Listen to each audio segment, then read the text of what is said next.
Welcome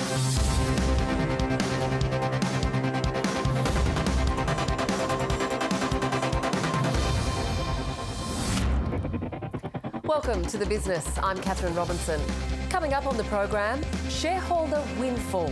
Telstra sells stake in mobile tower business as it promises more rural coverage and greater returns for investors.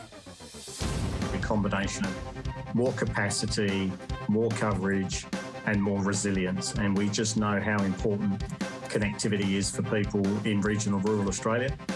Plus, the tax crackdown on COVID-delayed debt as business liabilities soar. The tax office has signalled it is a return to normal for their debt and lodgement collection activities. Well, Telstra will sell off almost half of its mobile phone infrastructure business to a consortium of super funds, but will retain a controlling stake. The deal values the assets at $5.9 billion. Future Fund, Commonwealth Superannuation Corporation and Sun Super will acquire 49% of Infraco Towers in a deal worth $2.8 billion. Telstra says it will return 50% of the sale proceeds to shareholders next year.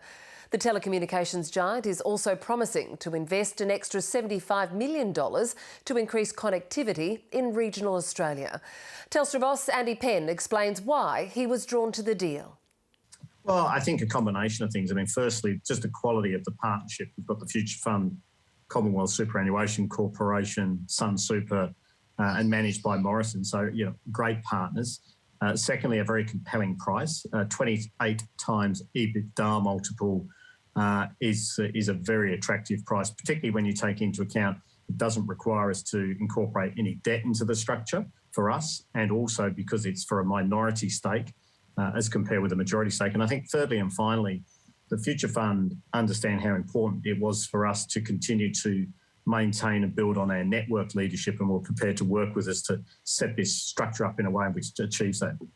So how will establishing Telstra's infrastructure assets as a separate business create additional value for shareholders and take advantage of any potential monetisation opportunities?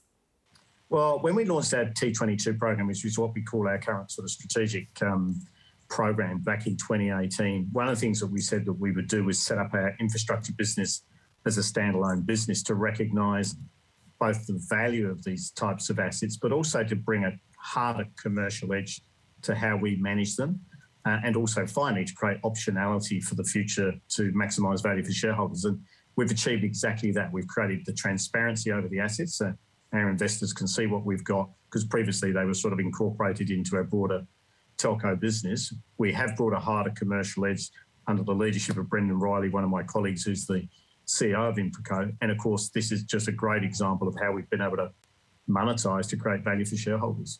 Well, Andy, the deal will return 50% of proceeds to shareholders. What was the decision behind that, and in what manner will shareholders receive the proceeds?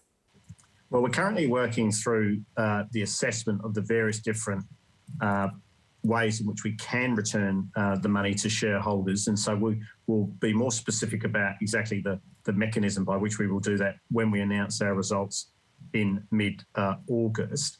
But the decision-making process is really one of balancing, on the one hand, wanting to make sure that we do return money to shareholders, and then at the same time retaining the strength in the balance sheet to be able to invest in the future. And one of the things that we said immediately is that we would invest another $75 million in improving coverage and connectivity in regional and rural Australia. And that's on top of $150 million that we announced we'd do this year, and a $200 million co-investment fund. So we've announced in the last period of time almost $500 million of investment in regional and rural Australia, because we know how important connectivity and coverage is there too.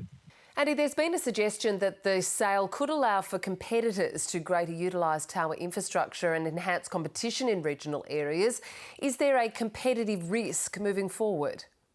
Look, I don't think so. I mean, firstly, what we need to remember is this is what we describe as the passive infrastructure. So in layman's terms, it's the tower, it's the physical pole itself. It's not the radio access equipment. The radio access equipment is, if you look at the top of a mobile tower, you see lots of boxes up there. They're antennas and radio access equipment. It doesn't include any of that. That's all in the other part of Telstra. Neither does it include the spectrum. So all of our intellectual property and our strategic differentiation, the 5G, the 4G, that's all over there. This is just the towers. And it's also important to remember as well that in Australia, we have a regulatory regime, which is called an open access regime, where competitors already co-locate their radio access equipment on each other's towers, and that happens today. So there's no real change there. Well, Telstra will retain majority ownership of InfraCo. Why was that important? Oh, look, I think it goes back to this point about recognising our strategic leadership and our network leadership and how important that is, and wanting to be able to, really have a lot of influence over that in the future. But at the same time, bringing in a partner with the quality of the consortium that we're talking about that recognises that, but also gives us the opportunity to crystallise some value for shareholders. We know Optus is considering the sale of its communications towers. How will this deal enable Telstra to keep its market lead? Well, look, we're already a long way ahead in terms of our network leadership. If you look at where we're at in 5G, in fact, I announced just today that we now have 75% population coverage with 5G. I think that's a long way ahead of our competitors, and our network coverage is leading by a country mile, actually a bit more than a country mile. In fact, last time I looked, by about 1 million square kilometres of extra coverage of the Telstra network compared to our competitors. And I think this just gives us the structure and the capital and the resources and the strength of balance sheet to continue to invest in that and maintain that leadership. Well, this is the first deal. The next one is InfraCo Fixed, looking at the fibre and data centres. How's that looking? Well, the process we're going through at the moment is to put in place the legal structure. We put in place, if you like, the internal management structure around our InfraCo assets. We're putting in place the legal structure as well. There's a bit to work through on the fixed side, but we've said that our intention is to try and get that done by the end of this calendar year. We were going to do towers in parallel with that, which we obviously have been.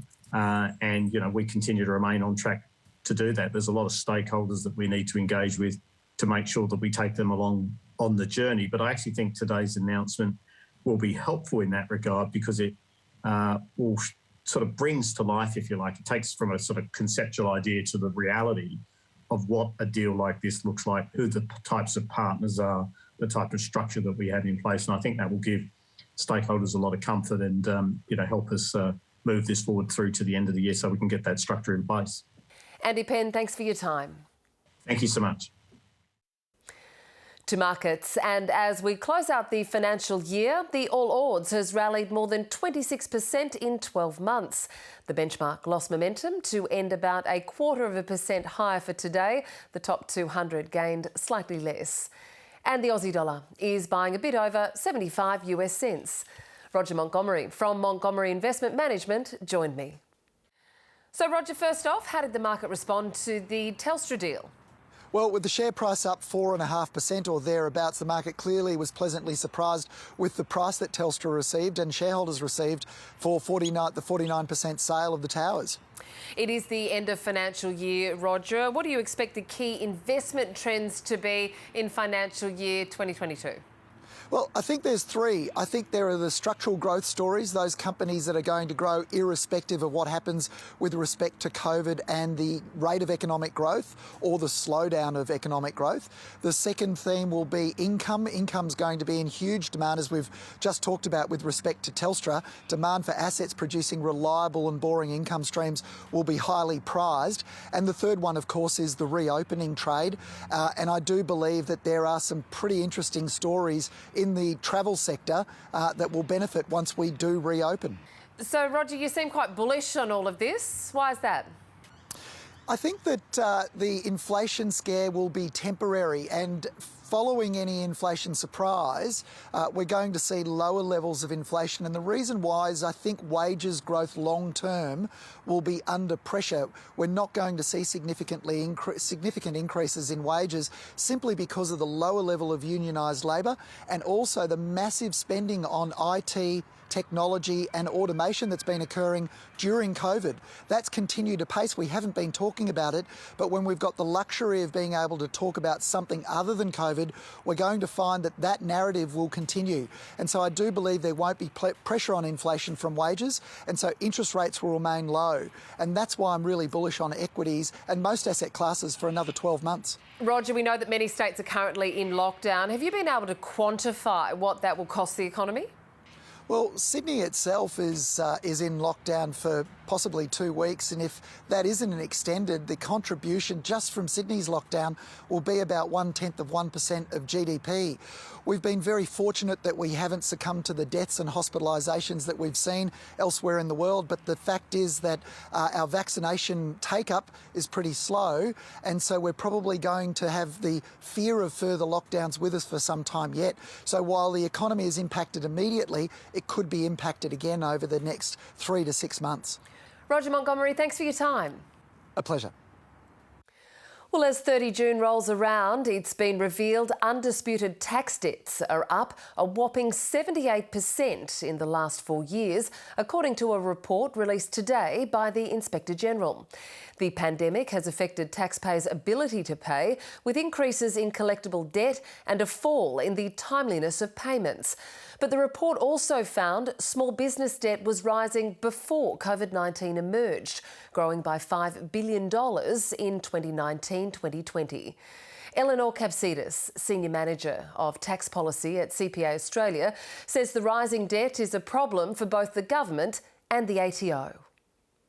The Inspector General's report has shown a rapid increase in the amounts of collectible debt over and above things like economic growth and wage activity.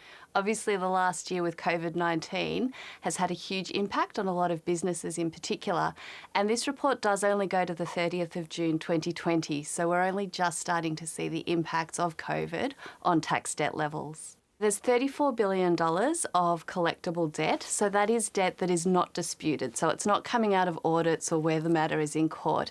These are just amounts that businesses owe.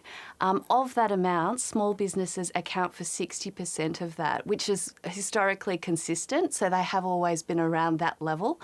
But between 2019 and 2020, that amount increased by $5 billion.